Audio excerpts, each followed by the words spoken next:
Just making myself a smoothie at the Life Centre in Brick Lane. In a minute, I'm going to be having a chat with Om Unit.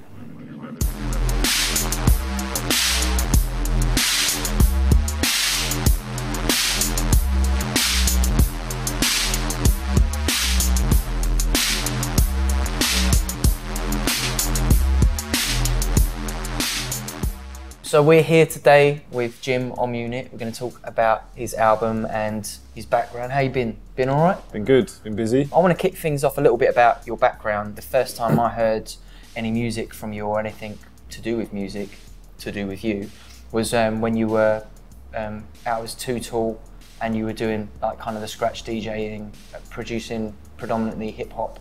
But what was it before, what came before that? Early days. Well, the thing is I grew up like out near Reading kind of way, so a bit of a cultural void, so it was like a melting pot of different, all different music.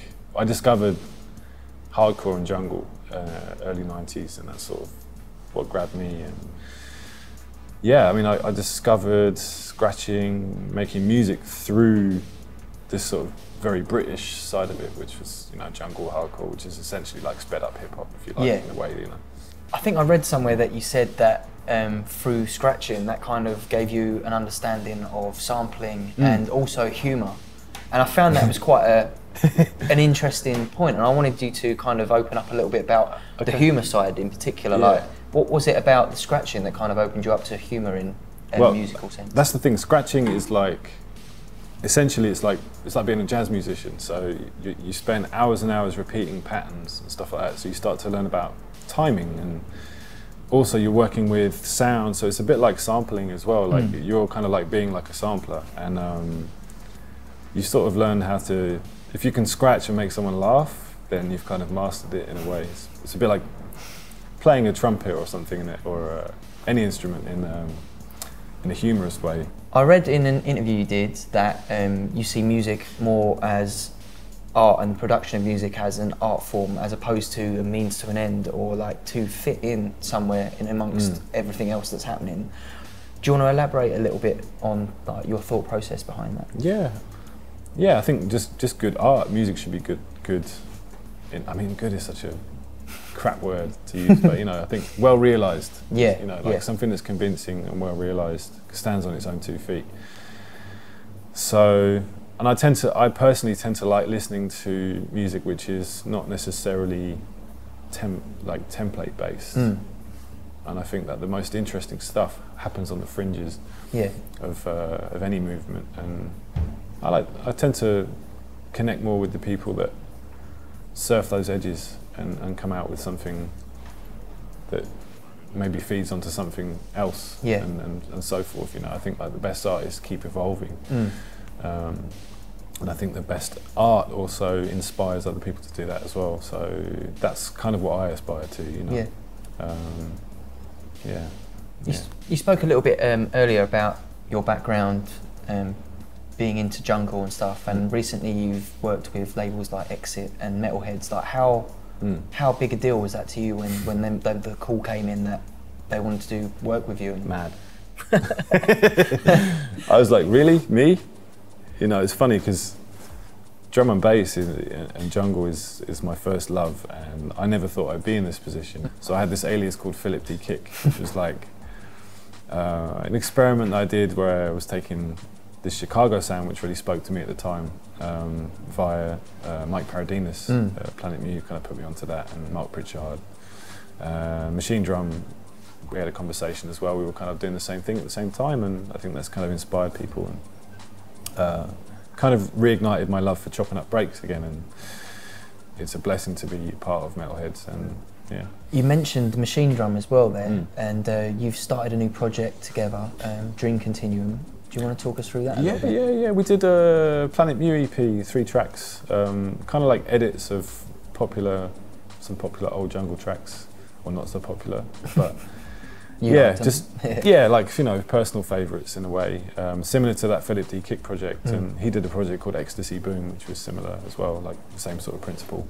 How important is it to you that your music doesn't sit in amongst like a genre, or isn't tied down to a tag or label?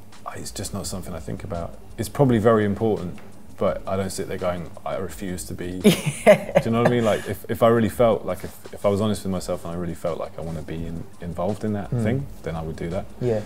Basically, if someone labels you, you get a shelf life. Yeah, totally. Yeah. So I think you can be a bit sneaky and just keep it moving, you know, like I think keep people guessing a little bit. Be more of an artist in your own right as opposed to being like belonging to some kind of scene or movement. And I think a lot of people are realising that you don't have to, like you say, you don't have to be a part of that thing now. Beyond what's happening right now, what can we expect from you on Unit in the coming months and moving into 2014? More shows. I'm going to be out in the States over November, December. Should be out in Australia, New Zealand and Southeast Asia in February. Possibly in the States again in March for a little bit, maybe. And I've just done a load of remixes for loads of people, so they're going to be floating around.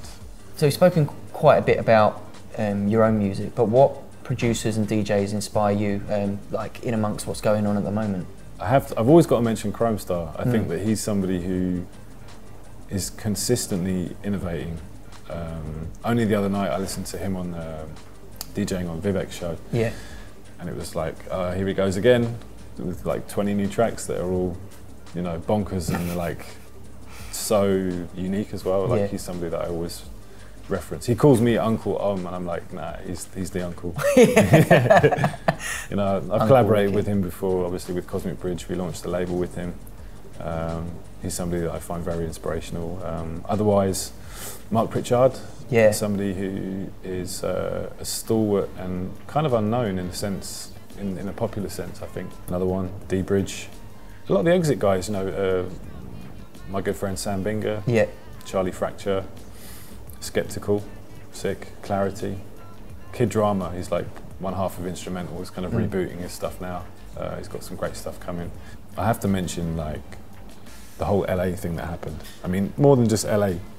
Mid-2000s hip-hop, for me, hip-hop production underwent kind of like a reinvention. So I've always been a fan of like Madlib and the Stones Throw stuff. And Ono, actually, at the time, Janira Jarrell, with the Doctor Who that, Into Your Flying Lotus, Hudson Mohawk, all that stuff as well. Like the way those guys took hip-hop production to another level, much more into a sort of technical and like almost overproduced kind of.